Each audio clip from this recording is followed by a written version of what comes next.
എല്ലാവർക്കും നമസ്കാരം. Welcome to Yamuna തീരം. മാർച്ച് 31 മാധവിക്കുട്ടിയുടെ ജന്മദിനമാണ്. മനുഷ്യ മനസ്സുകളിലേക്ക് ആഴ്ന്നിറങ്ങിയ എഴുത്തുകാരി മാധവിക്കുട്ടി. എൻ്റെ മനസ്സിൽ എപ്പോഴും മാധവിക്കുട്ടിയെ ഓർക്കുമ്പോൾ വരുന്ന ഒരേ ഒരു സ്റ്റേറ്റ്മെൻറ്റാണ്, ബോൾഡ് ആൻഡ് ബ്യൂട്ടിഫുൾ ലേഡി. ഇരുന്ന് എഴുതിയിട്ട് എന്തൊക്കെ ലോകങ്ങൾ നിർമ്മിച്ചു, എന്തൊക്കെ പ്രപഞ്ചങ്ങൾ നിർമ്മിച്ചു, എന്തൊക്കെ അന്തരീക്ഷങ്ങൾ. അത് മനസ്സിലാക്കി ഈ നിർമ്മാതാവ് ഇത്ര ചെറുപ്പാണെങ്കിലും അന്തരീക്ഷം എങ്ങനെയാണ് എടുക്കേണ്ടത്. അന്തരീക്ഷമാണ് ഫസ്റ്റ് നടനോ നടിയോ എന്താ പറഞ്ഞാൽ. ആദ്യം കരഞ്ഞു ഞാൻ, ഇപ്പൊക്കെ കരച്ചിലൊക്കെ മാറി. നല്ലൊരു ഡയറക്ടറെ കണ്ടുപിടിച്ചില്ലേ. മാധവിക്കുട്ടിയുടെ സാഹിത്യകൃതികൾ ദൃശ്യവൽക്കരിക്കാൻ കഴിയുക എന്ന് പറയുന്നത് ഒരു വ്യക്തിയെ സംബന്ധിച്ച് വലിയൊരു ഭാഗ്യമാണ്. മാധവിക്കുട്ടിയുടെ 2 കഥ സിനിമയാക്കുകയും മൂന്നാമതൊരു കഥ സിനിമയാക്കാൻ ഒരുങ്ങുകയും ചെയ്യുന്ന സംവിധായകൻ സോഹൻലാലാണ് ഇന്ന് നമ്മളോടൊപ്പം.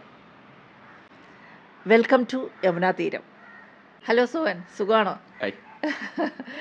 യാത്രകൾ ഒരുപാട് ഇഷ്ടപ്പെടുന്ന. സന്തോഷം കേട്ടോ ഇങ്ങനെ സംസാരിക്കാൻ പറ്റുന്നത്. എനിക്ക് ഒരുപാട് സന്തോഷം. സോഹനെ പോലെ ഒരാളെ ഇന്റർവ്യൂ ചെയ്യാൻ പറ്റുക എന്ന് പറയുന്നത് ഒരു വലിയ കാര്യമല്ലേ. യമുനെ പോലെ ഇത്രയും കൂടുതൽ നമ്മൾ അങ്ങോട്ടും ഇങ്ങോട്ടും പുകഴ്ത്തിപ്പറച്ചിലായി പോവുക. വേണ്ട, നമുക്ക് കാര്യത്തിലേക്ക് കിടക്കാം. ഞാൻ സോഹൻ്റെ ഇൻസ്റ്റാഗ്രാം പേജ് ഇങ്ങനെ കണ്ടപ്പോഴേ ഒരുപാട് യാത്രകൾ ചെയ്ത വീഡിയോസും പിക്സൊക്കെ കണ്ടിരുന്നു. അപ്പോൾ ഈ ലേറ്റസ്റ്റ് ആയിട്ട് എന്തോ നേപ്പാളിലും കണ്ടുപോയല്ലേ? അതെ, ഞാൻ യഥാർത്ഥത്തിൽ ഒറ്റയ്ക്ക് ജീവിക്കുന്ന ഒരാളാണ്. അപ്പോഴ അടുത്ത സിനിമ പ്ലാനിങ്ങിലുണ്ട്, പക്ഷെ അത് വൈകുന്നത് കൊണ്ട് ഇടയ്ക്ക് കിട്ടുന്ന ഒരു ഫ്രീ ടൈം ഒക്കെ എവിടെയെങ്കിലും ഒരു യാത്രയ്ക്ക് ഒരു 3 മാസത്തിലൊരിക്കൽ ഒരു യാത്രയെങ്കിലും ചെയ്യാതെ ജീവിക്കാൻ പറ്റില്ല എന്നുള്ളൊരവസ്ഥയാണ്. ഒറ്റയ്ക്കാണോ യാത്രകളൊക്കെ? ഒറ്റയ്ക്കാണ്. ഞാൻ ഒറ്റയ്ക്ക് യാത്ര ചെയ്യാൻ എനിക്ക് ഏറ്റവും ഇഷ്ടം. എനിക്ക് ഒരു ഗ്രൂപ്പ് ഓഫ് ഫ്രണ്ട്സുമായിട്ട് യാത്ര ചെയ്യുന്നത് എനിക്ക് അത്ര ഇഷ്ടമല്ല. അതിപ്പോ എനിക്ക് തോന്നുന്നു കുറെ കാലം ഇങ്ങനെ ഒറ്റയ്ക്ക് യാത്ര ചെയ്തിട്ട് ആ ഒരു സോളോ ട്രാവലർ എന്നുള്ളത് ഞാൻ ഭയങ്കരമായിട്ട് ഇഷ്ടപ്പെടുന്നു. ഓക്കെ, അപ്പം അത് തന്നെ ആയിരിക്കും അല്ലേ മാധവിക്കുട്ടിയുടെ കഥകൾ സിനിമയാക്കാനുള്ളൊരു പ്രചോദനം എന്തായിരുന്നു? ഒരു ഇൻസ്പിറേഷൻ എന്തെങ്കിലും പ്രത്യേകമായ എന്തെങ്കിലും ഒരു കാരണമുണ്ടോ? കാരണം 2 കഥകളാണ് സിനിമയാക്കിയിരിക്കുന്നത്. തീർച്ചയായിട്ടും മാധവിക്കുട്ടിയുടെ കഥകളോട് പ്രണയമുള്ള ഒരാൾ തന്നെയാണ് ഞാൻ. പക്ഷേ മാധവിക്കുട്ടിയുടെ ആദ്യം ആ കഥയിലേക്ക് എത്തിപ്പെട്ടത്, ഞാൻ അമൃത ടി വിയിൽ ഒരു 9 വർഷത്തോളം വർക്ക് ചെയ്തിരുന്ന ആളാണ്. അപ്പോൾ ശ്യാമപ്രസാദിൻ്റെ കീഴിലാണ് ഞാൻ വർക്ക് ചെയ്തിരുന്നത്. അദ്ദേഹമായിരുന്നു പ്രസിഡൻറ്റ് പ്രോഗ്രാംസ്. അപ്പോൾ ഒരു ഓണം സമയത്ത് അമൃത ടെലിവിഷൻ ഒരു തീരുമാനമെടുക്കുന്നു, ഈ ഓണത്തിന് നമ്മൾ സിനിമ പർച്ചേസ് ചെയ്യുന്നില്ല, സിനിമയ്ക്ക് തത്തുല്യമായ എന്നാൽ അത്ര ഡ്യൂറേഷൻ ഇല്ലാത്ത 3 ഫിക്ഷൻസ് ചെയ്യുന്നു. അങ്ങനെ അത് ശ്യാമപ്രസാദിൻ്റെ തീരുമാനമായിരുന്നു. അങ്ങനെ നമുക്കൊന്ന് പരീക്ഷിച്ച് നോക്കിയാലോ എന്നുള്ളത്. അങ്ങനെ ഞങ്ങൾ 3 പേർക്ക് അവസരം കിട്ടുന്നു. ഈ അമൃത ടി വിയിൽ അന്നുണ്ടായിരുന്നത്, അന്ന് എൻ്റെ കൂടെ ജോലി ചെയ്തിരുന്ന അനന്തപത്മനാഭൻ അന്ന് അമൃത ടി വിയിലുണ്ടായിരുന്നു, പത്മരാജൻ്റെ മകൻ. പിന്നെ ഒരു ഉണ്ണികൃഷ്ണനാണ് പിന്നെ ഈ മറിമായൊക്കെ ഡയറക്റ്റ് ചെയ്യുന്നത്. പിന്നെ ഞാനും ഉണ്ടായിരുന്നു. ഞങ്ങളുടെ 3 പേരെ ഒരുമിച്ച് വിളിച്ചിട്ടാണ് ശ്യാമേട്ടൻ ഇങ്ങനെ ഒരു ഐഡിയ ഉണ്ട്, അപ്പോൾ നിങ്ങൾ 3 പേരും ഒരു 3 കഥകളുമായി വരൂ എന്നിങ്ങനെ പറയുന്നു. അപ്പോൾ ഞാനിങ്ങനെ പെട്ടെന്ന് തന്നെ എനിക്ക് മനസ്സിൽ മാധവിക്കുട്ടിയുടെ കഥ ചെയ്യുക എന്ന് പറഞ്ഞിട്ട് ഒരു ആഗ്രഹം വളരെ മുമ്പേ ഉണ്ടായിരുന്നു. അപ്പോൾ ആദ്യം എൻ്റെ മനസ്സിൽ വന്ന നെയ്പ്പായസമായിരുന്നു. എനിക്ക് പണ്ട് മുതലേ ചെയ്യണമെന്ന് വളരെ ആഗ്രഹമുള്ള, ഞാൻ ആദ്യം ഈ സിനിമ ഒരു ഫിലിം മേക്കർ ആകണമെന്ന് ആഗ്രഹിച്ചപ്പോൾ തന്നെ മനസ്സിൽ വന്ന കഥകളിൽ ഒന്നാണ് നെയ്പ്പായസം. അപ്പോൾ അത് ശ്യാമേട്ടനോട് പറഞ്ഞപ്പോഴേ, നമ്മുടെ ഓണം ഒരു ഫെസ്റ്റിവൽ സീസൺ അല്ലേ, അപ്പോൾ അതൊരു അല്പം ഒരു ഡിപ്രസിങ് ഒരു ഇതാണല്ലോ, അപ്പോൾ വേറെ ഏതെങ്കിലും ഒന്നുകൂടെ നോക്കൂ എന്ന് പറഞ്ഞിട്ടാണ് നീർമാതളത്തിൻ്റെ പൂക്കൾ എന്നുള്ള കഥ വായിക്കുന്നത്. ഈ പലരും വിചാരിക്കുന്നത് പോലെ അത് നീർമാതളം പൂത്ത കാലമല്ല, നീർമാതളത്തിൻ്റെ പൂക്കൾ എന്നുള്ള മാധവിക്കുട്ടിയുടെ ഒരു ഷോർട്ട് സ്റ്റോറിയാണ്. അപ്പോൾ അതിനകത്ത് പഴയ കാലത്തിൻ്റെ ശബ്ദങ്ങൾ എന്നെ വേട്ടയാടി എന്നിങ്ങനെ മാധവിക്കുട്ടിയുടെ തന്നെ ഒരു ആത്മകഥാ സ്വഭാവമുള്ള കഥയാണത്, അതിനകത്ത് എഴുതിയിട്ടുണ്ട്. അപ്പോൾ എനിക്ക് പെട്ടെന്നൊരു സ്പാർക്ക് മനസ്സിൽ വന്നിട്ടുണ്ടായിരുന്നു. അതിനകത്ത് മാധവിക്കുട്ടിയുടെ മറ്റു പല കഥകളിലുള്ള, ഇപ്പോൾ ബാല്യകാല സ്മരണകളിലും ഒക്കെ ഉള്ള ചില സന്ദർഭങ്ങൾ കൂടി ശബ്ദങ്ങളിലൂടെ, അതൊരു പുതിയ പരീക്ഷണവുമായിരിക്കില്ലേ, കുറേ ശബ്ദങ്ങളിലൂടെ കൂടി കഥ പറയുന്നു. അതാണ് ഞാൻ അങ്ങോട്ട് ചോദിക്കാൻ വരികയായിരുന്നു. കാരണം ഇതിൻ്റെ ഒരു കാലഘട്ടം തന്നെ വേറെ, ആ കഥയുടെ ഒരു അറ്റ്മോസ്ഫിയർ വേറെ. അപ്പോൾ അതൊരു സിനിമയാക്കുക എന്ന് പറയുമ്പം അതൊരു കുറച്ചൊരു റിസ്ക് ഫാക്ടർ അല്ലായിരുന്നു? എല്ലാത്തിനും ടോട്ടലി ഒരു ഡിഫറെൻറ്റ് മൂഡാണ് ആ പടം. അപ്പോൾ ആദ്യമായിട്ട് അങ്ങനെ ഒരു കഥ സെലക്ട് ചെയ്ത് സിനിമയാക്കുക എന്ന് പറയുമ്പോൾ അതൊരു അങ്ങനെ ഒരു റിസ്ക് എടുക്കാനുള്ള എക്സൈറ്റ്മെന്റ് കൂടി ആയിരുന്നിരിക്കും ഓക്കെ. ആ കഥ സെലക്ട് ചെയ്യാൻ വേണ്ടി കൂടുതൽ പ്രേരിപ്പിച്ചതെന്ന് തോന്നുന്നു. അപ്പം ഈ കഥയിലെ കഥാപാത്രങ്ങളെ സെലക്ട് ചെയ്യാനൊക്കെ എന്തൊക്കെ കാര്യങ്ങളാണ് അപ്പം സോഹൻ്റെ ഭാഗത്തുനിന്ന് ശ്രദ്ധിച്ചത്? ഒരു ശരീരപ്രകൃതി കൊണ്ടും മുഖം കൊണ്ടും ഒക്കെ മാധവിക്കുട്ടിയുമായിട്ട് സാമ്യമുള്ള ഒരാൾ വേണം എന്നിങ്ങനെ ഉണ്ടായിരുന്നു. അപ്പോഴാദ്യം തന്നെ വന്ന പേര് മനസ്സിൽ വന്നത് പ്രവീണ തന്നെയായിരുന്നു. നിങ്ങൾ എന്നെ സ്നേഹിക്കുന്നുണ്ടോ? Yes, I love you. ഇത് മലയാളത്തിൽ പറഞ്ഞൂടെ? ശ്യാമേട്ടനോട് പ്രവീണ വന്നാൽ എങ്ങനെ ഉണ്ടാകുമെന്ന് ചോദിച്ചപ്പോൾ ശ്യാമേട്ടന് വളരെ താല്പര്യമായിരുന്നു. ശ്യാമേട്ടൻ്റെ അഗ്നിസാക്ഷിയിൽ അതിൽ അഭിനയിച്ച ആളുമാണല്ലോ. എനിക്ക് തോന്നുന്നു അന്ന് ആദ്യം പ്രവീണെ വിളിച്ച് എനിക്ക് കണക്ട് ചെയ്ത് തരുന്നത് ശ്യാമേട്ടൻ തന്നെയായിരുന്നു. പിന്നെ കൂടുതൽ സംസാരിച്ചു.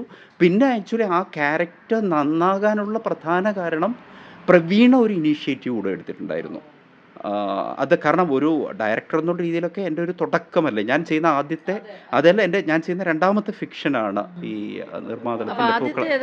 ആദ്യത്തെ ഞാൻ അതിനൊക്കെ മുന്നേ എനിക്ക് യഥാർത്ഥത്തിൽ കുട്ടിക്കാലം മുതലേ ഈ ഒരു ഫിലിം മേക്കർ ആകണം എന്നുള്ളൊരു അങ്ങനെ ഒരു തീരുമാനം മനസ്സിലുണ്ടായി. ഇപ്പോൾ നമ്മളിരിക്കുന്ന ഇതേ സ്ഥലത്ത് തന്നെ പണ്ട് ഈ പാർട്ടീഷനൊക്കെ ചെയ്യുന്നതിന് മുന്നേ ഞങ്ങൾക്ക് കുറച്ച് കൂടുതൽ പ്രോപ്പർട്ടി ഉണ്ടായിരുന്നു.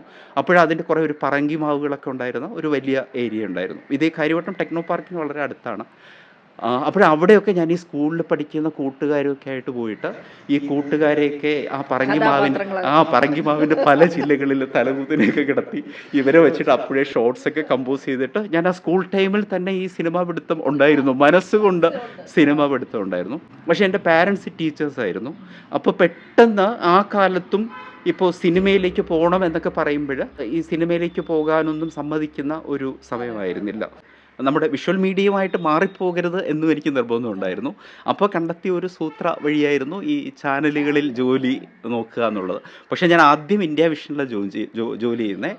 ആ സമയം മുതൽ ഞാനിങ്ങനെ ഫിക്ഷൻ ചെയ്യാൻ വേണ്ടി ട്രൈ ചെയ്തുകൊണ്ടേ ഇരിക്കുകയാണ്. പക്ഷേ ഒരു ചാനലിനും ഫിക്ഷൻ ചെയ്യുന്ന പ്രോഗ്രാം പ്രൊഡ്യൂസേഴ്സിനെ വേണ്ട, ഈ പ്രോഗ്രാം ചാനലാണെങ്കിൽ കൂടി.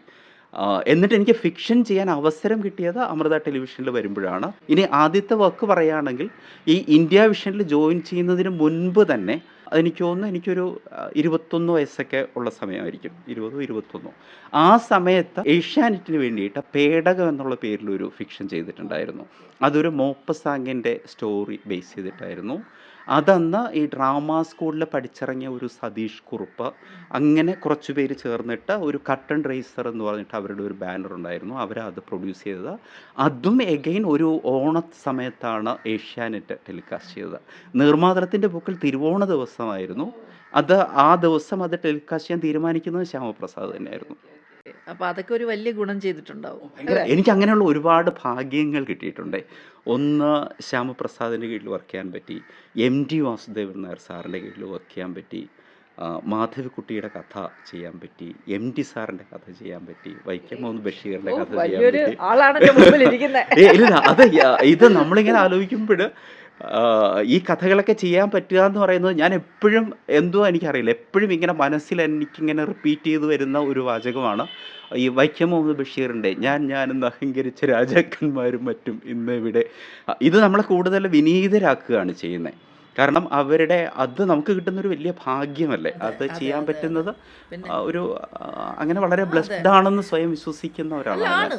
അത് എല്ലാവർക്കും കിട്ടുന്ന ഒരു ഭാഗ്യമൊന്നുമല്ല ഇത്. വലിയ വലിയ ലെജൻസിൻ്റെ കൃതികളൊക്കെ എടുത്ത് നമുക്കൊരു ദൃശ്യമാധ്യമത്തിലേക്ക് കൊണ്ടുവരാന്ന് പറഞ്ഞാൽ അത് ചെറിയ കാര്യമല്ല. പിന്നെ യമുന റാണി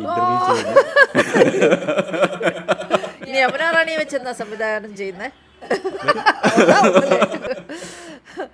ഇവിടെ ഒരേ അച്ഛന്റെ 2 കുട്ടികൾ പരസ്പരം മാറിപ്പോവുകയാണ്. ഇതാണ് ഈ ചിത്രത്തിന്റെ പ്രധാന കഥ. ഇവനൊരു പേരിട്ട് തരുമോ? മാണിക്കൻ, അങ്ങനെ വിളിച്ചാ മതി ഇവനെ. തമ്പുരാട്ടി, നേരം കുറേയായി, പുറപ്പെടാം.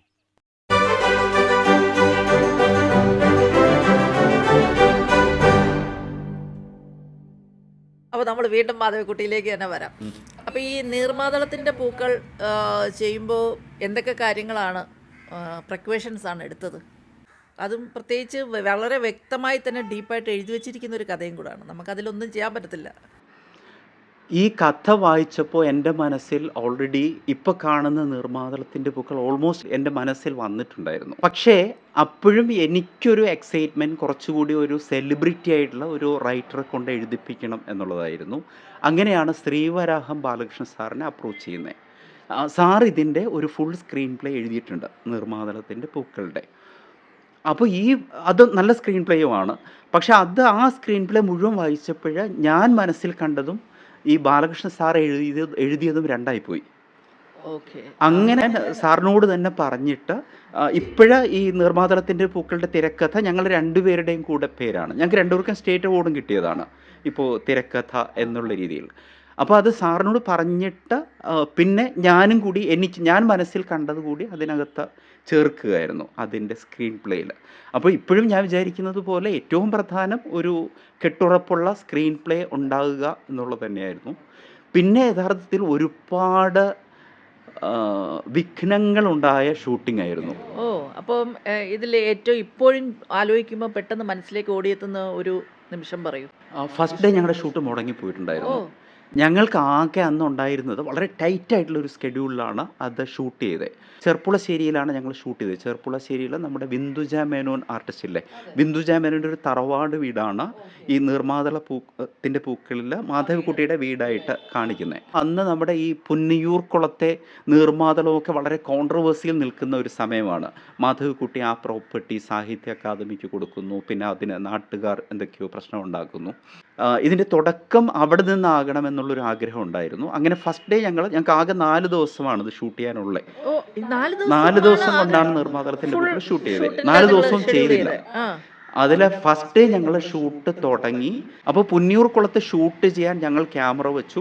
അത് ക്രെയിനിൽ ഉദയനമ്പാടി ഇരിക്കുവാണ്.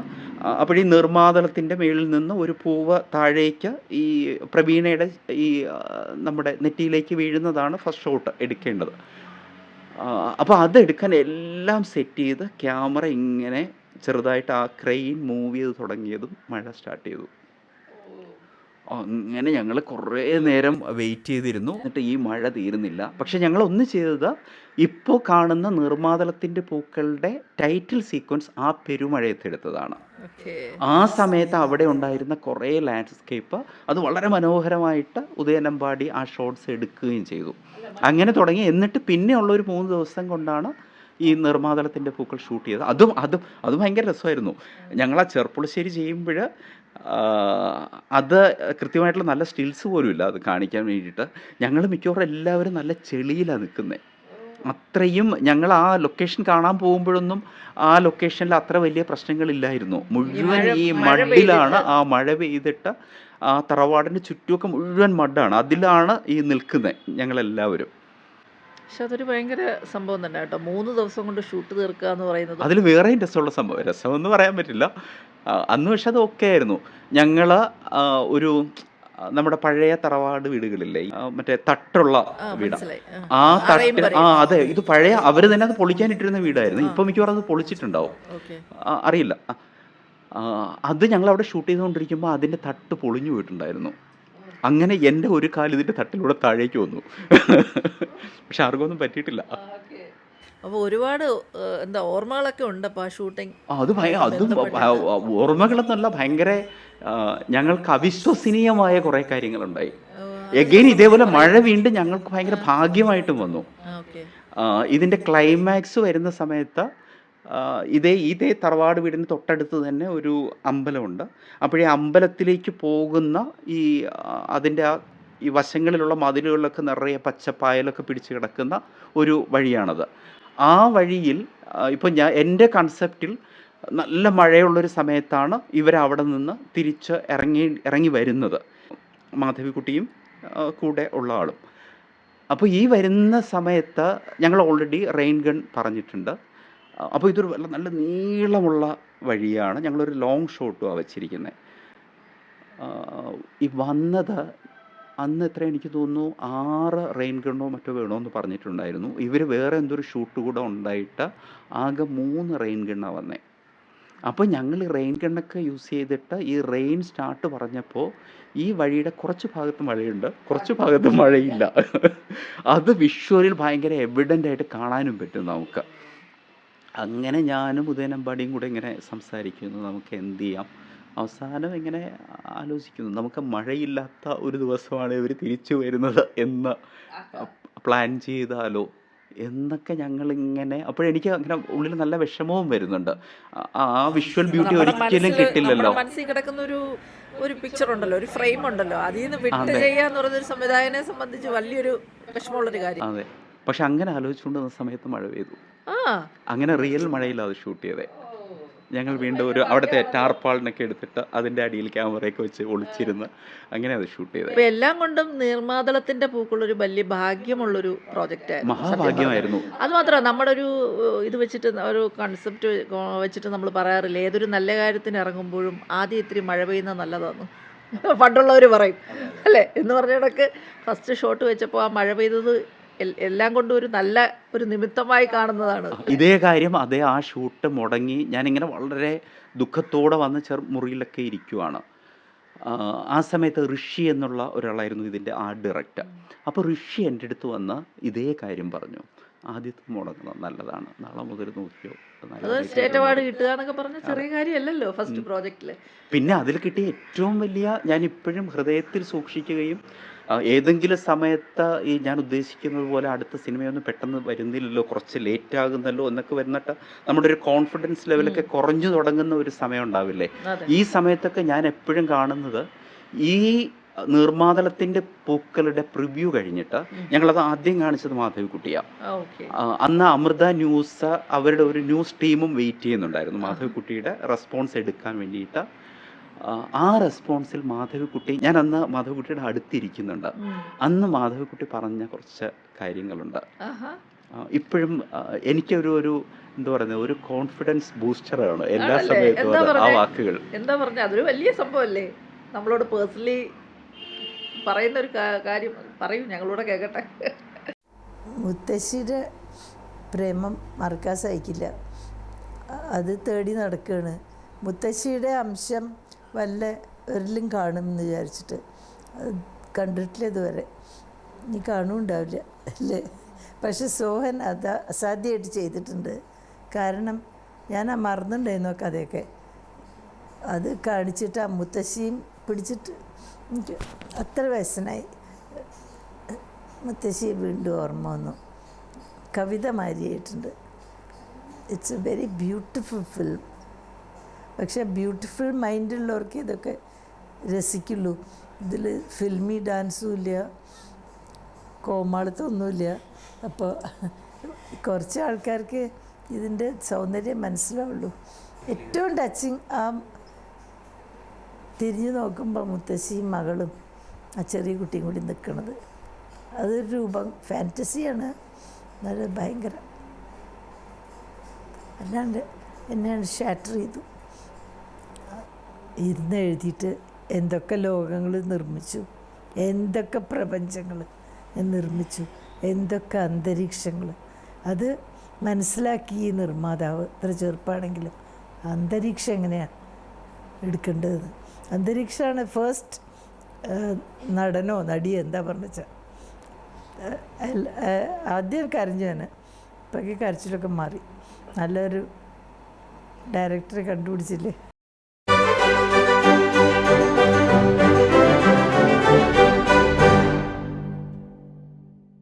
ഈ ഒരു സബ്ജക്റ്റിനെ സംബന്ധിച്ച് വളരെ ഇമ്പോർട്ടൻസ് ഉള്ളൊരു കാര്യമാണ് മ്യൂസിക് എന്ന് പറയുന്നത് അല്ലേ. അതെ, തീർച്ചയായിട്ടും. മാത്രമല്ല അത് ആ നീർമാതളത്തിൻ്റെ പൂക്കളിനെ ടോട്ടലി എൻഹാൻസ് ചെയ്തിട്ടുള്ളത് അതിൻ്റെ പശ്ചാത്തല സംഗീതമാണ്.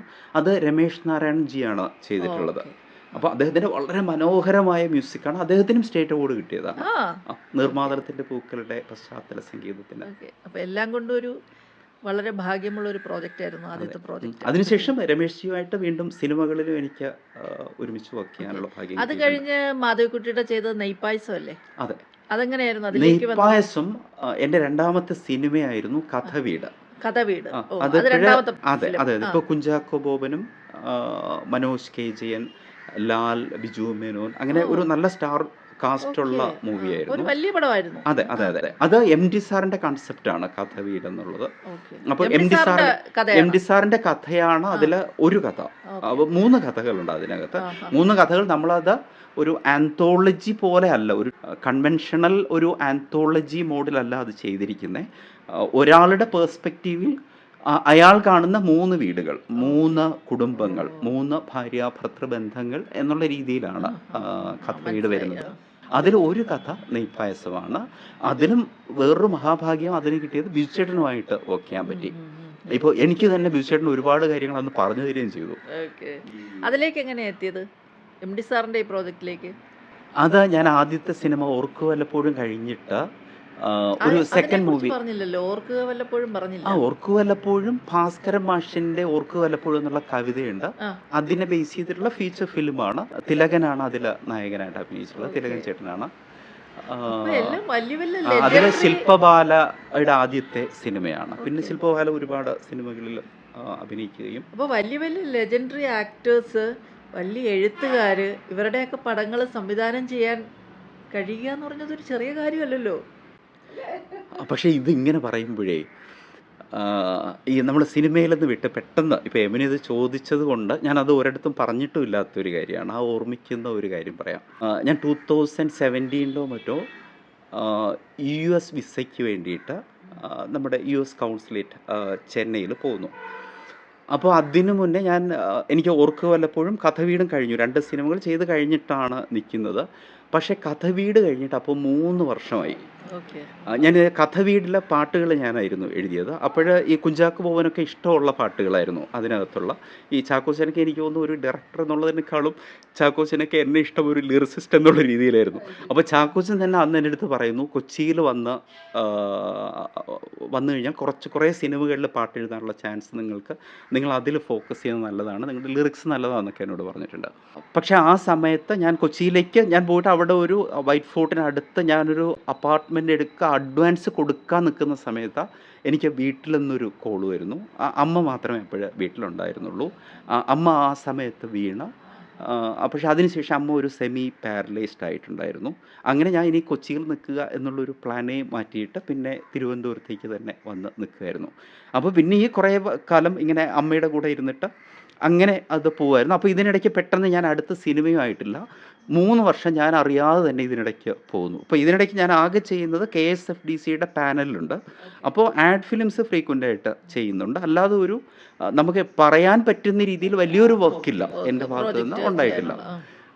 ആ സമയത്ത് ഈ US വിസയ്ക്ക് വേണ്ടിയിട്ട് പോകുന്നത്. അപ്പോൾ ഈ കൗൺസിലേറ്റിൽ പോയിട്ട് ഞാൻ എൻ്റെ വലിയ ഒരു ബയോഡേറ്റയൊക്കെ വെച്ചിട്ട് അവർ ചോദിക്കാനുള്ള സാധ്യതയുള്ള കാര്യങ്ങൾ ഒക്കെ പ്രിപ്പയർഡ് ആയിട്ടൊക്കെയാണ് പോകുന്നത്. USA എന്താണ് വല്ല ജോലിയായിട്ട് പോകാന്നുള്ള? ഇല്ല, എനിക്ക് USA കാണണം എന്നുള്ള ആഗ്രഹം തന്നെയായിരുന്നു. അതും എഗെയിൻ ഈ കുട്ടിക്കാലത്തെ ഈ സിനിമ ചെയ്യണമെന്ന് തോന്നിയതുപോലെ കുട്ടിക്കാലത്തെ വന്ന ഒരു ആഗ്രഹമാണ്. ഇപ്പോൾ US പോവുക, US ബേസ്ഡ് ആയിട്ടുള്ള ഒരു സിനിമ ഫ്യൂച്ചറിൽ എപ്പോഴെങ്കിലും ചെയ്യണം എന്നൊക്കെ ഉള്ളത് അന്ന് മുതലേ ഉള്ളൊരു ആഗ്രഹമാണ്. അങ്ങനെ ഈ വിസയ്ക്ക് വേണ്ടി നിന്നിട്ട് അവരെന്നോട് ചോദിക്കുന്നു, what are you doing now എന്ന് ചോദിക്കുമ്പോൾ എനിക്ക് യഥാർത്ഥത്തിൽ നീ ഇപ്പം എന്താ ചെയ്യുന്നത് ചോദിച്ചു കഴിഞ്ഞാൽ ഒന്നും ചെയ്യുന്നില്ല എന്നുള്ളതേ അത് പറയാൻ പറ്റത്തില്ലല്ലോ. പിന്നെ ഇവർക്കും അറിയാം ഈ സിംഗിളായിട്ടുള്ള ഒരാൾ പോയി കഴിഞ്ഞാൽ തിരിച്ചു വരാൻ സാധ്യത കുറവല്ലേ. അപ്പോൾ എന്തെങ്കിലും ഞാനിവിടെ വളരെ എൻഗേജ്ഡ് ആണ് എന്ന് കാണിക്കുകയും വേണം. അപ്പോൾ ഞാൻ എൻ്റെ പ്രീവിയസ് അച്ചീവ്മെൻറ്റ്സ് എടുത്ത് ഇവരുടെ മുമ്പിലിടുന്നു. എനിക്കിങ്ങനെ ഞാൻ ചെയ്ത ഒരു വർക്കിന് 7 കേരള സ്റ്റേറ്റ് കിട്ടിയിട്ടുണ്ട്. പിന്നെ ഞാൻ ഇങ്ങനെ ഒരു ഭയങ്കര ഒരു സ്റ്റാർ കാസ്റ്റോടെ ഈ കഥ വീട് സിനിമ ചെയ്തു. പിന്നെ അവർക്ക് തിലകനെന്ന് പറഞ്ഞാൽ അതൊന്നും അറിയത്തില്ലായിരിക്കും, എങ്കിലും ഞാൻ ഇങ്ങനെ ഒരു ലെജൻഡറി ആക്ടറുടെ കൂടെ വർക്ക് ചെയ്തു എന്നൊക്കെ പറഞ്ഞുകൊണ്ടിരിക്കുക. എഗെയിൻ ഈ സ്ത്രീ ഒരു നല്ല വെള്ള മുടിയൊക്കെയുള്ള ഒരു US സിറ്റിസൺ, ഒരു കൊക്കേഷ്യൻ ഒരു ലേഡിയാണ് ഇൻ്റർവ്യൂ ചെയ്യുന്നത്. എഗെയിൻ അവർ ചോദിക്കുന്നു, നിങ്ങളിപ്പോൾ എന്ത് ചെയ്യുന്നു? വീണ്ടും ഞാൻ എൻ്റെ ഈ പ്രീവിയസ് അച്ചീവ്മെൻറ്റ്സ് ഇങ്ങനെ ഈ ബാക്ക് പാക്ക് എടുത്ത് ഇങ്ങനെ മുന്നിൽ വയ്ക്കുകയാണ്. അവർ 3ാമതും ചോദിച്ചു, നിങ്ങൾ എന്ത് ചെയ്യുന്നു? അപ്പോഴും എനിക്ക് ആ സമയത്ത് ഞാൻ എന്താണ് ചെയ്യുന്നത് എന്നെനിക്ക് വ്യക്തമായിട്ട് പറയാനില്ല. അന്ന് അവർ ഒരു നിമിഷം എന്നെ നോക്കി ഒന്ന് ചിരിച്ചിട്ട് അവരൊരു കാര്യം പറഞ്ഞു, നിങ്ങൾ ജീവിതത്തിൽ എന്ത് ചെയ്തു എന്നതിന് വലിയ പ്രാധാന്യമൊന്നുമില്ല, നിങ്ങളിപ്പോൾ എന്ത് ചെയ്യുന്നു, നിങ്ങൾ എന്ത് ചെയ്യാൻ പോകുന്നു, ഇതാണ് പ്രധാനം, ഇതാണ് നിങ്ങളുടെ ജീവിതത്തെ മുന്നോട്ട് നയിക്കുന്നത്. അതുവരെ എനിക്ക് ഈ പ്രീവിയസ് അച്ചീവ്മെൻറ്റ്സിൻ്റെ വലിയൊരു ബാക്ക് പാക്കുമായിട്ട് ഒരല്പം ഭാരത്തോടെയാണ് ഞാൻ നടക്കുന്നത്. പക്ഷെ അന്ന് അവിടെ വെച്ച് ഞാൻ ഈ ബാക്ക് പാക്ക് ഇറക്കി വെച്ചു. പക്ഷെ അന്ന് ഞാൻ വിചാരിച്ചത് ഇവരെനിക്ക് ഒരിക്കലും വിസ തരില്ല എന്നുള്ളതാണ്. ഞാൻ മനസ്സിലാക്കിയത്, ഇപ്പോൾ US വിസ കിട്ടണമെങ്കിൽ നമ്മുടെ പാസ്പോർട്ട് അവർ വാങ്ങിക്കും, അല്ലാതെ നിങ്ങൾക്ക് US വിസ കിട്ടിയിരിക്കുന്നു കൺഗ്രാജുലേഷൻസ് അങ്ങനെയൊന്നും അവർ പറയില്ല. അപ്പോൾ ഞാൻ ശരി ഓക്കെ, ഇവർ പറഞ്ഞ ഉപദേശമൊക്കെ ഇഷ്ടപ്പെട്ടു. ഞാൻ താങ്ക് യു പറഞ്ഞിട്ട് ഞാൻ തിരിയാൻ തുടങ്ങിയ സമയത്ത് ഗിവ് മി യുവർ പാസ്പോർട്ട് എന്നവർ പറഞ്ഞു. ഓക്കെ. പക്ഷെ അന്ന് ഞാൻ അവർക്ക് കൊടുത്തിരിക്കുന്ന ഒരു പ്രോമിസ് കൂടെ ഉണ്ട് കേട്ടോ. നിങ്ങൾ എന്തിനാണ് അമേരിക്കയിൽ പോകുന്നതെന്ന് അവരെന്നോട് ചോദിച്ചു. ഞാൻ പറഞ്ഞു ഏതെങ്കിലും ഒരു സമയത്ത് ഞാൻ അമേരിക്കയിൽ വച്ചിട്ട് എനിക്കൊരു സിനിമ ചെയ്യാനുണ്ട്. അതിന് സാധ്യമാവട്ടെ, വേണ്ടി എത്രയും അതെ, പെട്ടെന്ന് സാധ്യമാവട്ടെ. അതാണ് ഞാനിപ്പോൾ വർക്ക് ചെയ്തുകൊണ്ടിരിക്കുന്നത്. ആണല്ലേ? ഓക്കെ. അപ്പം അത് ആരുടെ കഥയാണ്? ഇതേപോലെ എന്തെങ്കിലും സാഹിത്യ രചനകൾ വല്ലതും ആണോ? നമ്മളൊന്ന് പൂർണ്ണമായിട്ടും ചെയ്തു തുടങ്ങുന്ന ഒരു സമയത്ത് അത്തരം കാര്യങ്ങൾ പറയുന്നതാണ്. ഇപ്പോഴും ഞാനത് എൻ്റെ മാത്രമായിട്ടുള്ള രീതിയിൽ ഞാൻ അതുമായിട്ട് ബന്ധപ്പെട്ട് അത്യാവശ്യമായിട്ടുള്ള ഡിസ്കഷൻസും ഒക്കെ പലരുമായിട്ട് നടക്കുകയൊക്കെ ചെയ്യുന്നുണ്ട്. പക്ഷെ നമ്മളൊരു പബ്ലിക് പ്ലാറ്റ്ഫോമിൽ പറയാൻ പറ്റുന്ന ഒരു ഉറപ്പുള്ള കാര്യമല്ലേ നമ്മൾ ഇത് ഉറച്ചു, ഇതിങ്ങനെയാണ് ഞങ്ങൾ ഇത് എന്തായാലും തുടങ്ങാൻ ഒരു പോകുന്നു ഒരു എന്നുള്ളതല്ലേ എന്താ നമ്മൾ പറഞ്ഞ അനൗൺസ് ചെയ്യേണ്ടത്. സോഹൻ്റെ ഒരു കരിയറിൻ്റെ ഒരു ട്രാക്ക് വെച്ചിട്ട് അതിഗംഭീരമായ ഒരു സംഭവം തന്നെ ആയിരിക്കും എന്തായാലും തിരഞ്ഞെടുക്കുക അല്ലേ? ഇപ്പോഴും എനിക്ക് ഞാനിപ്പോൾ 5 സിനിമ ചെയ്തു. ഞാൻ ഇനി ചെയ്യാൻ പോകുന്ന 6ാമത്തെ സിനിമയാണ്. ഞാൻ ആദ്യത്തെ ഈ വലിയ ഈ സ്റ്റാർസിനെ വെച്ചിട്ടുള്ള 2 സിനിമകൾ കഴിഞ്ഞിട്ട് പിന്നെ എനിക്ക് കിട്ടിയ ഒരു ഓവർ കോൺഫിഡൻസിൽ ഞാൻ ചെയ്തൊരു ചിൽഡ്രൻസ് ഫിലിം ട്രിലോജിയാണ്. കുട്ടികൾക്ക് വേണ്ടിയിട്ടുള്ള 3 ചിത്രങ്ങളാണ്. അപ്പോൾ സ്വാഭാവികമായിട്ടും കുട്ടികൾക്ക് വേണ്ടിയിട്ടുള്ള ചിത്രം എന്ന് പറയുമ്പോൾ തന്നെ അതിനൊരു ഓഫ് ബീറ്റ് സ്വഭാവം ഉണ്ടാവും. അപ്പോൾ അത് കഴിഞ്ഞിട്ട് പിന്നെ പറയുമ്പോൾ ഇത്രയും വർഷത്തിനിടയിൽ 5 സിനിമ ചെയ്തു എന്ന് നമുക്ക് റെസ്യൂമെയിൽ പറയാനൊക്കെ കൊള്ളാമെങ്കിലും ഇനി ചെയ്യുന്നത് കുറച്ചുകൂടി കൊമേഴ്ഷ്യലൈസ്ഡ് ആണോ ചിന്തിക്കുന്നത്?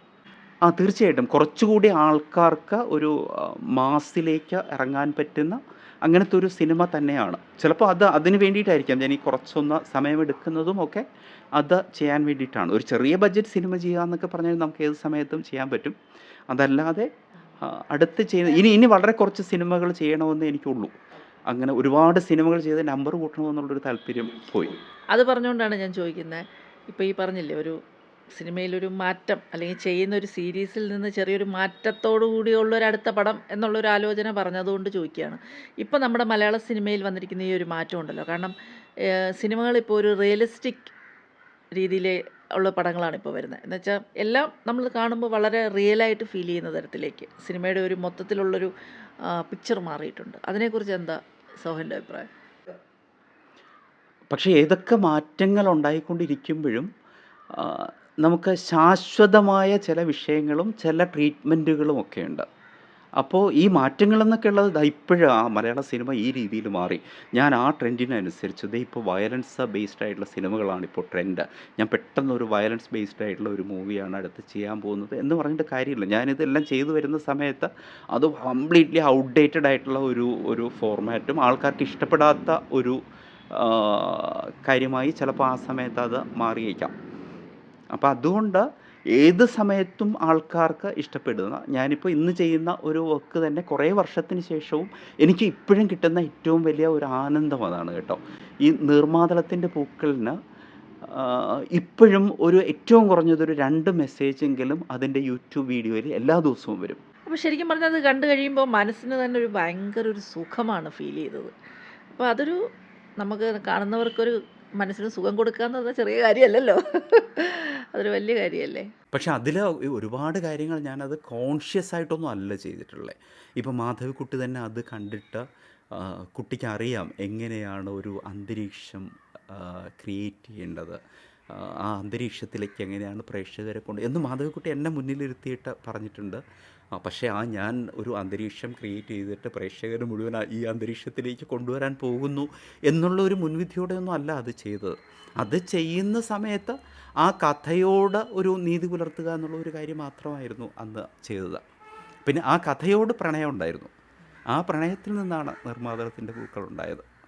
വളരെ പ്രധാനപ്പെട്ടൊരു ചോദ്യം, മാധവിക്കുട്ടിയുടെ ഒരു കഥ ഇനി സിനിമയാക്കാൻ ആലോചിക്കുന്നുണ്ടോ? ഞങ്ങളുടെ മുന്നിലേക്കൊക്കെ ഒരു സിനിമയായി മാധവിക്കുട്ടിയുടെ കഥ എപ്പോഴാണ് വരുന്നത്?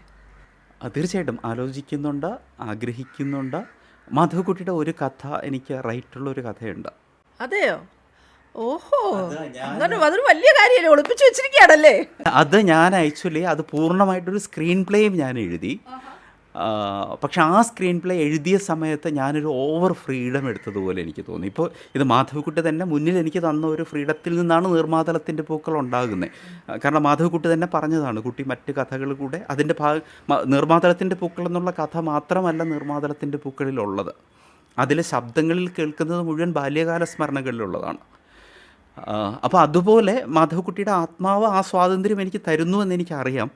എങ്കിലും ഞാൻ എഴുതിയ സ്ക്രീൻ പ്ലേയിൽ ഞാനൊരു ഓവർ ഫ്രീഡം എടുത്ത് ഞാൻ ചെയ്യാൻ ആഗ്രഹിക്കുന്ന ഒരു കൊമേഴ്സ്യൽ സിനിമയാക്കി അതിനെ മാറ്റിപ്പോയോ എന്നൊക്കെ എനിക്ക് അത് എഴുതി കഴിഞ്ഞപ്പോൾ തോന്നി. അങ്ങനെ ആ സ്ക്രീൻ പ്ലേ ഒന്നുകൂടി റീവർക്ക് ചെയ്യാനുണ്ട്. എന്തായാലും ഇമ്മീഡിയറ്റ്ലി ആലോചിക്കുന്ന പ്രോജക്റ്റ് അതല്ല. അതിനും ശേഷം അത് ചെയ്യണം എന്നാണ് ആഗ്രഹം. ഉറപ്പായിട്ടും ചെയ്യണം. കാരണം 2 സിനിമകൾ മാധവിക്കുട്ടിയുടെ തന്നെ കഥയെ ആസ്പദമാക്കിയെടുത്ത് ഇത്രയധികം ജനങ്ങളുടെ മനസ്സിലേക്ക് ഇറങ്ങിയ ഒരു സിനിമയാണ് രണ്ടും. അപ്പോൾ വീണ്ടും അതുപോലൊരു സിനിമ വരണം. അപ്പോൾ ഇനി ഭാവി പരിപാടികൾക്ക് എന്തൊക്കെയാണ്? അടുത്തൊരു പടം USA ചെയ്യാൻ പ്ലാൻ ചെയ്യുന്നുണ്ട് അല്ലേ? അങ്ങനെയൊക്കെയാണ് എനിക്ക് തോന്നിയത് സംസാരത്തിൽ നിന്ന്. അതെ, അത് തന്നെയാണ്.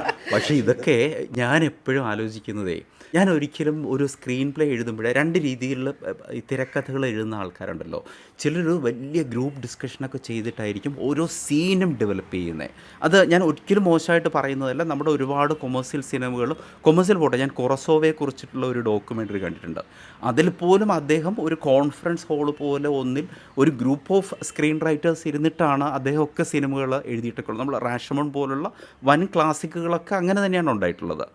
പക്ഷേ എൻ്റെ എന്തോ ഒരു രീതി, എനിക്ക് ആരോടും പറയാതെ എൻ്റെ ഉള്ളിൽ മാത്രം ആ ക്യാരക്ടേഴ്സിൻ്റെ സ്ട്രഗിൾസൊക്കെ ഞാൻ തന്നെ ഉള്ളിൽ ഇങ്ങനെ ഇട്ട്, അല്ലെങ്കിൽ അവരുടെ സ്ട്രഗിൾസ് മാത്രമല്ല അവരുടെ ആനന്ദങ്ങളാകാം, എല്ലാം അങ്ങനെ ചെയ്യുന്ന ഒരു വളരെ അക്കാര്യത്തിൽ ഞാനൊരു പൊസസീവ് സ്ക്രിപ്റ്റ് റൈറ്റ് എന്ന് പറയാൻ തോന്നുന്നു. ആ ക്യാരക്ടേഴ്സിനോടുള്ള ഒരു പൊസസീവ്നെസ് ഉണ്ട്.